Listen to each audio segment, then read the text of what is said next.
Seminar का विषय है गहराता फांसीवादी अंधेरा और हमारा फल।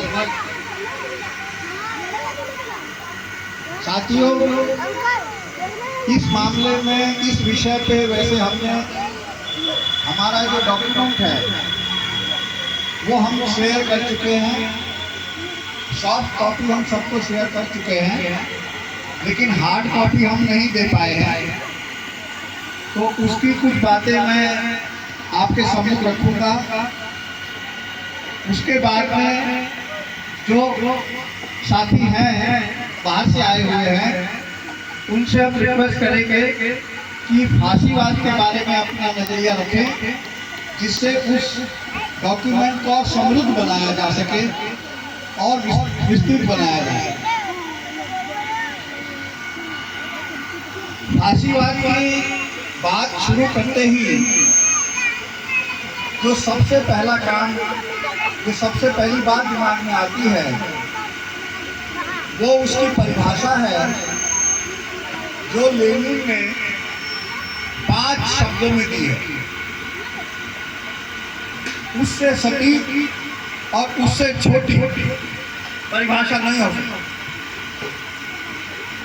फांसीवाद सड़ता हुआ पूंजीवाद है, ये उनकी परिभाषा है। लेकिन ये छोटी सी परिभाषा उसको पूरी तरह से समझने के लिए काफी है। सबसे पहले तो इससे समझ में आता है कि जब तक पूंजीवाद सड़ता नहीं, जब तक पूंजीवाद में प्रगति होते रहती है, तरक्की होते रहती है, नए नए कारखाने खुलते रहते हैं, नए नए रोजगार बनते रहते हैं। आप देखिए, फरीदाबाद में 50 और 60 और 70 का दशक आप उसमें गिन सकते हैं। यहाँ पे एकदम छोटी छोटी यूनिट से शुरू होके बड़े बड़े, अगर बहुत बड़े नहीं भी बोलेंगे मारुति जैसे, तो भी मध्यम, बड़े मध्यम दर्जे के हजारों हजार कारखाने हैं। ये सब उसी वक्त लगे। पूंजीवाद जब सड़ता नहीं तो फांसीवादी रुख अख्तियार नहीं करता।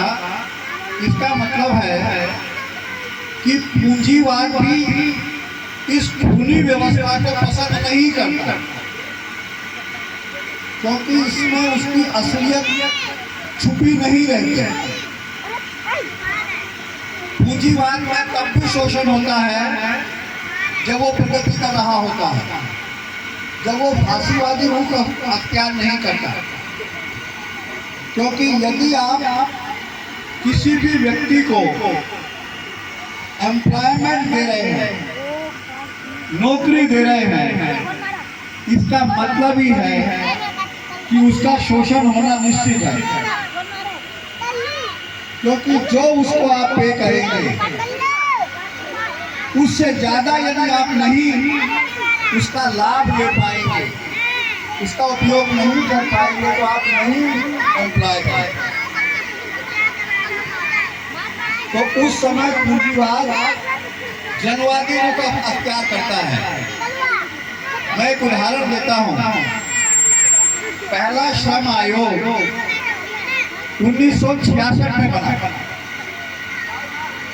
1966 हमारे देश में पूंजीवाद का बढ़ने वाला काल था। जानते हैं उसका अध्यक्ष कौन था? हमारे देश के जो सबसे प्रतिष्ठित चीफ जस्टिस हुए हैं, उनका नाम आता है गजेंद्र गढ़कर जी का।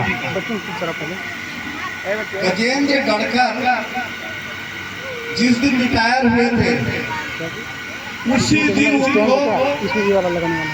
लेबर कमीशन का चेयरमैन बनाया गया। और आप इसीलिए पाएंगे उसमें किस तरीके की सिफारिशें हैं।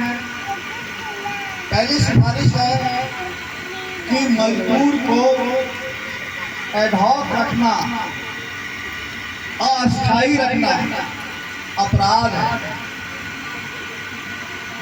अगर कोई मजदूर 240 दिन काम कर लिया तो उसको स्थायी बनाना, सारी सुविधाएं देना ये जरूरी है, ये शासन का हुक्म है।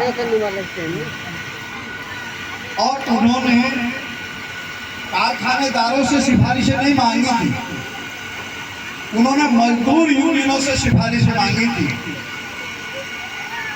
कि मजदूर कैसे बेहतर काम करें, कैसे वो मन लगा के काम करें।